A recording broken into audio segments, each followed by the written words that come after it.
2017-18 సంవత్సరానికి తెలంగాణ బడ్జెట్ను ఆర్థిక మంత్రి ఈటెల రాజేందర్ మధ్యాహ్నం 12 గంటలకు ప్రవేశపెట్టనున్నారు. అటు మండలిలో డిప్యూటీ సీఎం కడియం శ్రీహరి ప్రవేశపెడతారు. రాష్ట్ర కేబినెట్ ఇప్పటికే బడ్జెట్కు ఆమోదం తెలిపింది. అయితే గతానికి భిన్నంగా ప్రణాళికేతర పద్దుల స్థానంలో కొత్తగా ప్రగతి, నిర్వహణ పద్దులతో తెలంగాణ బడ్జెట్ రూపుదిద్దుకుంది.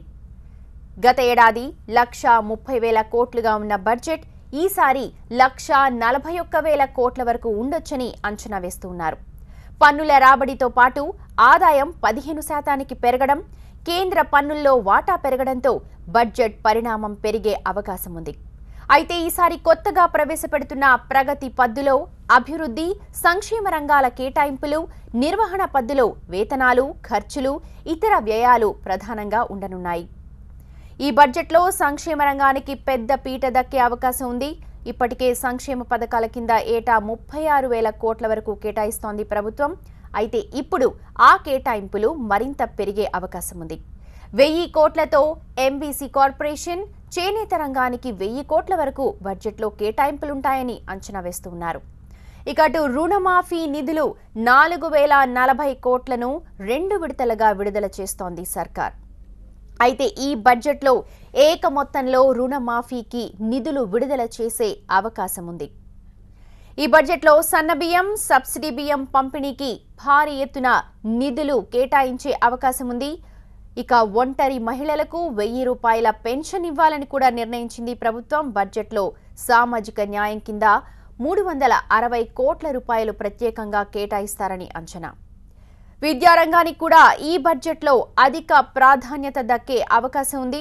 ఈసారి రికార్డు స్థాయిలో 15,000 కోట్ల నుంచి 16,000 కోట్ల వరకు కేటాయింపులు ఉంటాయని అంచనా. ఫీ రీయింబర్స్మెంట్ కోసం 2,000 కోట్లు కేటాయించనున్నట్లు తెలుస్తోంది.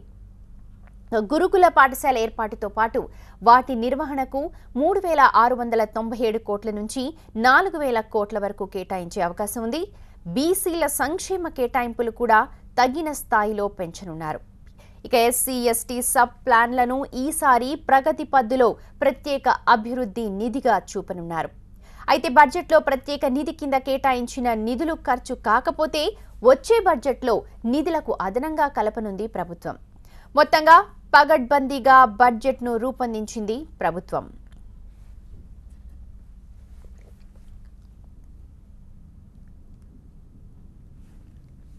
2017-18 సంవత్సరానికి తెలంగాణ బడ్జెట్ను ఆర్థిక మంత్రి ఈటెల రాజేందర్ మధ్యాహ్నం 12 గంటలకు ప్రవేశపెట్టనున్నారు. అటు మండలిలో డిప్యూటీ సీఎం కడియం శ్రీహరి బడ్జెట్ను ప్రవేశపెడతారు. రాష్ట్ర కేబినెట్ ఇప్పటికే బడ్జెట్కు ఆమోదం తెలిపింది. అయితే గతానికి భిన్నంగా ప్రణాళికేతర పద్దుల స్థానంలో కొత్తగా ప్రగతి, నిర్వహణ పద్దులతో తెలంగాణ బడ్జెట్ రూపుదిద్దుకుంది. పూర్తి వివరాలు మా ప్రతినిధి రాకేష్ అందిస్తారు. రాకేష్, ఉండబోతుంది ఈసారి బడ్జెట్. మరోవైపు తెలంగాణ ప్రభుత్వం ప్రవేశపెడుతున్నటువంటి 4వ బడ్జెట్, టెక్నికల్ గా చూసినట్టయితే 3వ బడ్జెట్. ఎందుకంటే మొదటిది ఓట్ ఆన్ అకౌంట్ బడ్జెట్ గానే ప్రవేశపెట్టారు. ఇది అత్యంత ప్రాధాన్యత ఇస్తున్నటువంటి బడ్జెట్, అత్యంత ముఖ్యమైనదిగా ప్రభుత్వం కూడా భావిస్తుంది. ఎందుకంటే ఇంకొక బడ్జెట్ ప్రవేశపెట్టే అవకాశం మాత్రమే ప్రభుత్వానికి ఉంది. ఆ తర్వాత ఎలక్షన్ ఇయర్ ఉంటుంది కాబట్టి ఈసారి నుంచి ఖచ్చితంగా సంక్షేమ పథకాలకు పెద్దపీట వేయాలనేది ప్రభుత్వం యోచిస్తుంది. దీని ప్రకారమే కొద్ది రోజులుగా ముఖ్యమంత్రి వివిధ వర్గాలతో, వివిధ కులాలకు సంబంధించినటువంటి నేతలతో, అదేవిధంగా చేతి వృత్తులకు సంబంధించినటువంటి వాళ్ళతో కూడా ప్రగతి భవన్ లో సమావేశం అవుతున్నారు. ఆ సమావేశమైన సందర్భంలో అక్కడికక్కడే వరాల జల్లు కురిపిస్తా ఉన్నారు. చేపల పెంపకం నుంచి పందుల పెంపకం వరకు వివిధ వర్గాల్ని వాళ్ళ అభివృద్ధి కోసం పనిచేసేటువంటి అనేక అంశాల పట్ల ప్రయారిటీ ఇస్తూ వస్తున్నారు. ఈ నేపథ్యంలో వాటన్నిటికీ కూడా కేటాయింపులు ఉండే అవకాశం అయితే స్పష్టంగా కనిపిస్తుంది. నిన్న ఈటెల రాజేందర్ కూడా అన్ని వర్గాలను సంతృప్తి పరిచే విధంగా మొట్టమొదటిసారిగా మోస్ట్ బ్యాక్వర్డ్ క్యాస్ట్ ఉన్నటువంటి కొన్ని కులాలను పూర్తి స్థాయిలో అభివృద్ధి చేసేందుకు ప్రత్యేక కార్పొరేషన్ ఏర్పాటు చేస్తున్నాం. 1,000 కోట్ల నిధులను కూడా ఎంబీసీ కార్పొరేషన్ కి ట్రాన్స్ఫర్ చేస్తున్నాం. వాళ్ళ అభివృద్ధి కోసం కొత్త తరహా పథకాలు కూడా తీసుకురాబోతున్నాం అంటూ చెప్పడం జరిగింది. ఇక మరోవైపు హైదరాబాద్ పైన ల్యాండ్ మార్క్ చేసే విధంగా, హైదరాబాద్ పైన ఒక మార్క్ ఉండే విధంగా టీఆర్ఎస్ ప్రభుత్వం ఇప్పటివరకు ఏమీ చేయలేకపోయింది 3 సంవత్సరాల్లో చెప్పొచ్చు. మొదటగా చెప్పినటువంటి ఫ్లైఓవర్లు కానీ, ఎక్స్ప్రెస్ వేలు కానీ, కనెక్టివిటీస్ కానీ ఇవన్నీ కూడా వేటికి ఇప్పటివరకు శంకుస్థాపన కూడా చేయలేనటువంటి పరిస్థితి. ఈ నేపథ్యంలో ఇంకొక 2 సంవత్సరాలే టైం ఉంది కాబట్టి ఈ బడ్జెట్ లో ఖచ్చితంగా హైదరాబాద్ కు పెద్ద ఎత్తున నిధులు కేటాయించాలని చెప్పేసి ప్రభుత్వం భావిస్తా ఉంది.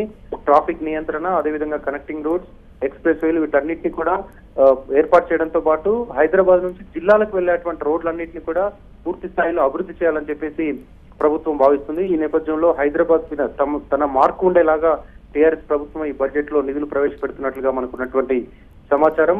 ఇక ఇరిగేషన్ కు ఉండేటువంటి బడ్జెట్ ఇరిగేషన్ కి ఉంటుంది. ఇక వాటర్ గ్రిడ్ కూడా ప్రాధాన్యత ఇస్తా ఉన్నారు. 4.5 ఏళ్లలో వాటర్ గ్రిడ్ పూర్తి చేస్తామంటే ఇప్పటికే చాలా right Rakesh, thank you very much.